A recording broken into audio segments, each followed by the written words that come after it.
it felt creepy after a while, like he was trying to force it. And I was like kind of nervous, like, is this gonna be a problem? Like, is he gonna try to force himself in my house? Like, what?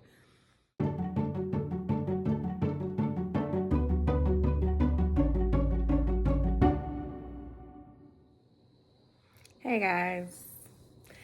So I finally feel good enough to tell the story. I'm not completely better, but I've been laying down. I've gotten some rest.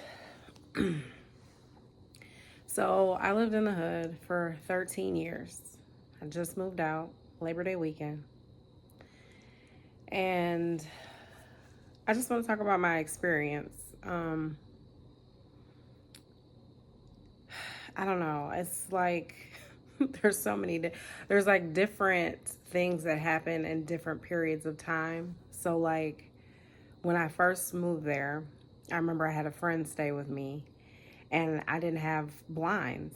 And because at that time you had to purchase your own blinds. So I had sheets and the sheets fell down and there were like 30, 40 people and there were people fighting. And people were like all watching them fight. And they were like on my porch and in the bush right by my window.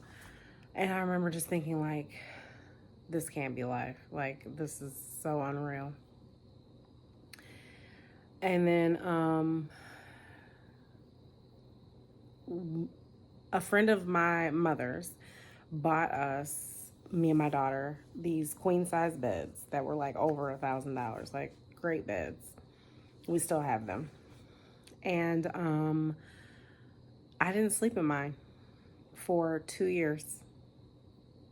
Not 2 weeks, not 2 months, 2 years. Yes, I slept on the couch.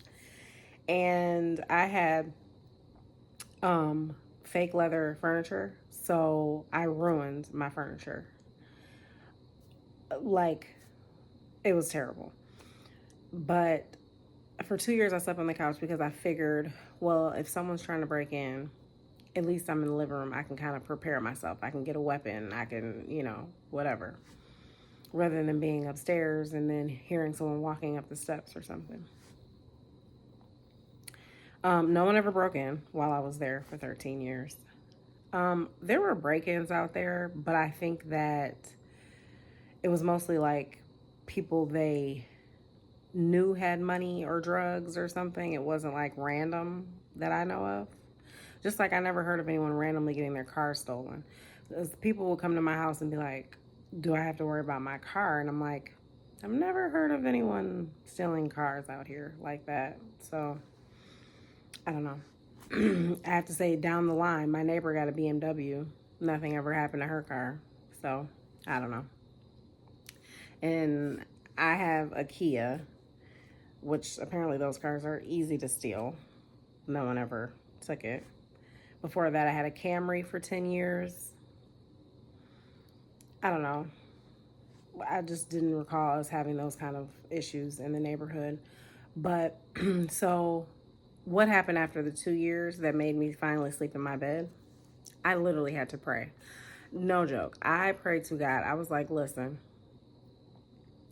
I need you to make me comfortable sleeping in this bed because I cannot sleep on this couch anymore. I have ruined my couch. It was brand new furniture that was given to me. And I went to sleep. Now, I can't say I slept heavily. Once you have children, do you ever really sleep heavily again? I know I haven't. So I wasn't sleeping hard, but I was sleeping better in my bed. So finally that happened. I did have weapons stashed all over the house. My daughter used to laugh. She thought it was funny, but I was like, well, what if something happens and you're in the bathroom? Or what if something happens and you're in the basement or you're somewhere else? So I had weapons strategically placed around the house. Don't judge me. One of the blessings I will say of being there was that I was able to afford to be there. It was HUD housing, so it went off of my income. And that saved me a million times over. I was able to get my degree, put myself through school. I was able to get a lot accomplished because of that. And during the pandemic, I have to say, like, I was door dashing during the pandemic. I didn't have like a stable job that I was going to at that time. So yeah, that definitely benefited me for that. So I will say, I would say 8 or 9 years out of the 13 that I was there, someone was every year. And most times you would hear it. There was like an echo. You could hear when a gunshot would go off, especially if it's the middle of the night or, you know.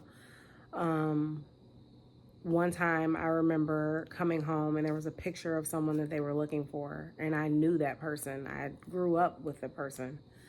And I remember just being terrified because I was like, if I had saw that person, I would have they would have spoke to me. You know, like I probably wouldn't have let them in my house, but we would have spoke.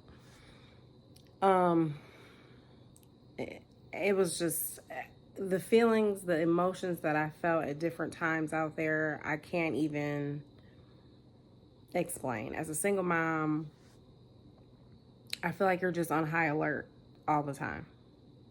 I'm already on alert, but living in the hood, I was on heavy alert. I remember my neighbor was like, you don't let her come outside, you know, she'll be fine. And I'm actually happy that I stuck to that. I took her to the park. That was my thing. We would always go to the park if she wanted to go play with other kids. And she was the only child, so I don't know. Selena has a certain kind of personality.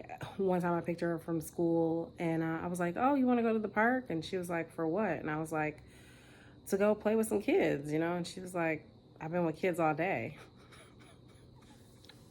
I was like, oh, okay.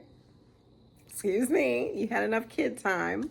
She'd go to her room and play by herself or come hang with me. We watch a Barbie movie or whatever. But um, I can't say how much my child was or wasn't affected. A lot of times she didn't hear the gunshots. She would be asleep or not there if something happened during the day or something. But she knew what was going on. Like there were times she would see people out fighting. Like if we came home and people were fighting in the street or hear, you know, a lot of domestic violence. That was another thing that I went through a lot.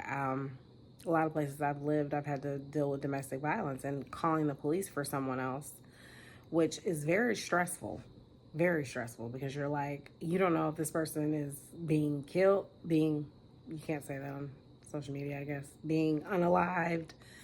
You don't know the situation. And so you're trying to call and help this person out anonymously and not disrupt my household where me and my child sleep, you know? So I think after a while I did become numb. I do think there was some numbness there. I think there was a point where I was just like, you're here.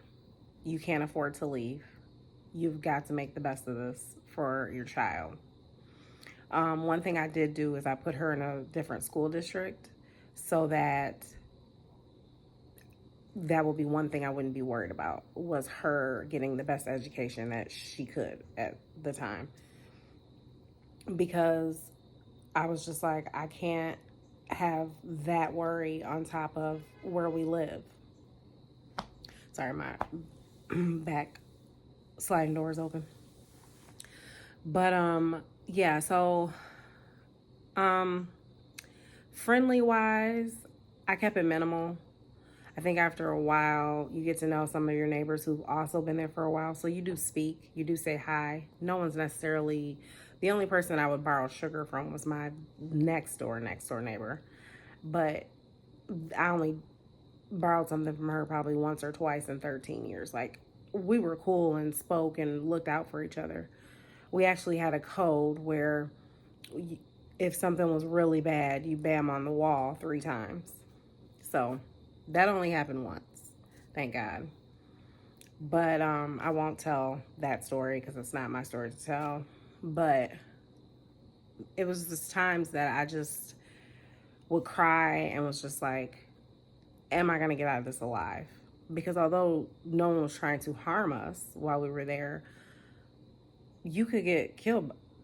You could get unalived by a stray bullet, because you never know when someone's going to decide to start having a shootout. You know what I'm saying? So it was just like there was this heaviness. And after a while, I didn't even want her. One time, there were some people out fighting, and I went and took out the trash. And when I tell you, like, the second I stepped back in the door, someone was pew pew, and they were right by where the trash cans were. And I'm like, so now I don't, so at the time, I didn't even want my child to take out the trash, because if something's going on, it was just like, it's like life is already stressful enough. There's already enough going on. And then you have to worry about your environment. I will say, though, the inside of our home felt so homey and so comfortable. And we loved our home. And I prayed over our house and all of these things, because I was just like, this has to be my sanctuary. This is where I'm at. I have to be here, so I have to make the best of it for my child and myself. And that's what I did. And after a while, it just became, I will say there was this one time, there was a guy who kept asking me out. And at this time, I was on the bus. My car had broke down. I was on the bus for 2 months. That was the only time I didn't have a car, because where we were at was so far out. To not have a car and be on the bus line was terrible. And of course, it was dead of winter. But he just kept like asking me. And I was like, after a while, I didn't even remember my lies that I was telling him. Like, I might have said I had a boyfriend. I might have said I didn't. I might have said, I don't know what I said. But it felt creepy after a while. Like he was trying to force it. And I was like kind of nervous. Like, is this going to be a problem? Like, is he going to try to force himself in my house? Like, what? And then I remember hearing that he had got arrested for something. And he was on, they would hand out these lists of people who, if they were at your home or found at your house, you would be evicted. And I remember getting the list and seeing his name on the list. So, doesn't mean that people don't still go out there, even if their name's on the list. But I didn't see him again after that. So I don't know what happened, but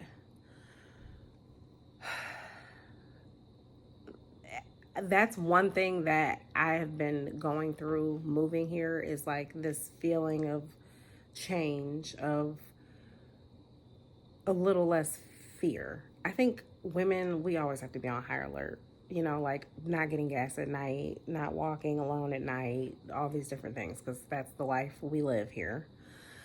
But I definitely have a different sense of peace, for sure. And I'm just trying to like kind of relax and just take it in, and just, you know, realize that I'm in a different space now and things are different. And part of me was bothered by the fact that it didn't happen sooner, because my child had to live a different life and now she's in college.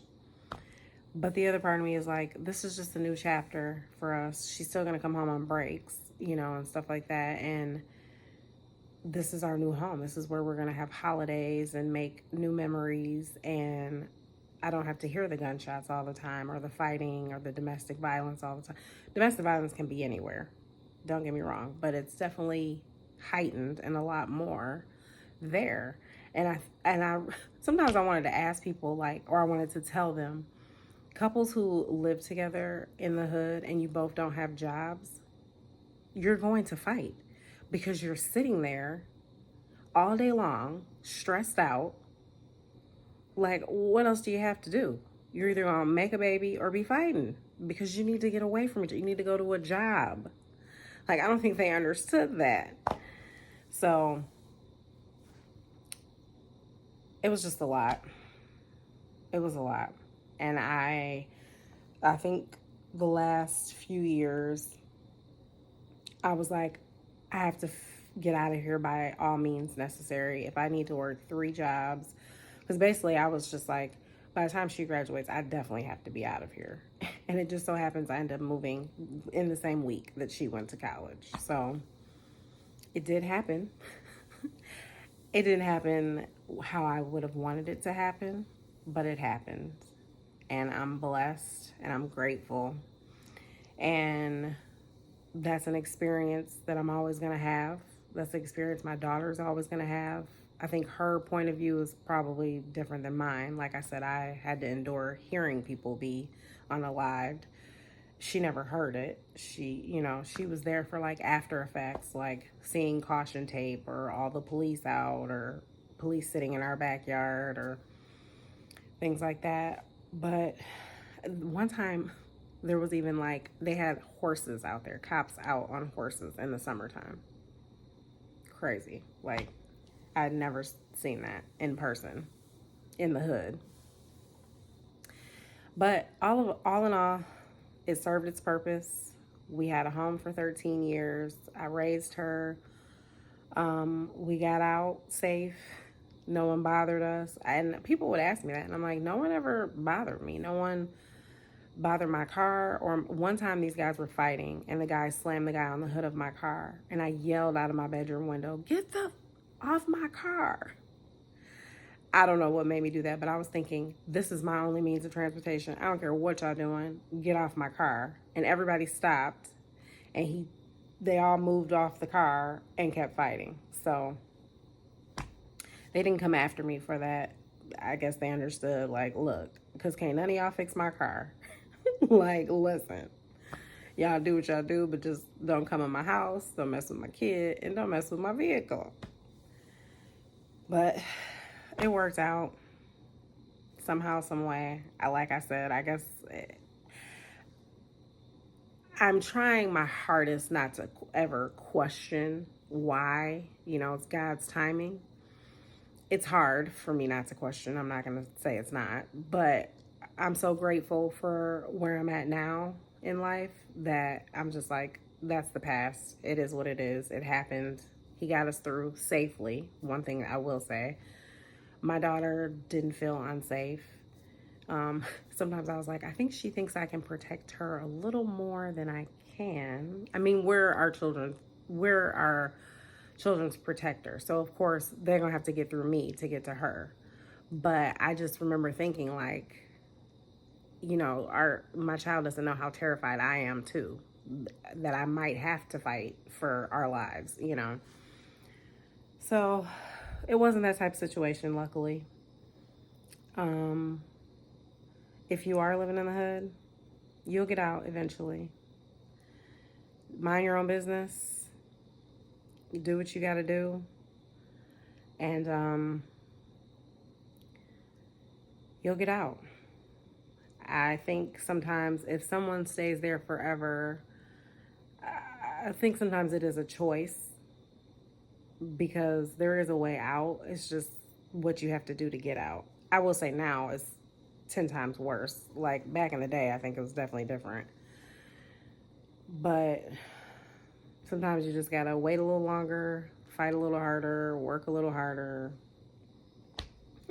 I hate to think that you might have to have 2 or 3 jobs nowadays, but maybe roommates. I don't know. But I'm gonna get off here and go rest my voice because it's starting to go out. That's my story. Being in the hood for 13 years and finally getting out. Hit like, hit subscribe, comment below if you guys have any stories of living in the hood. I'll see you guys next time.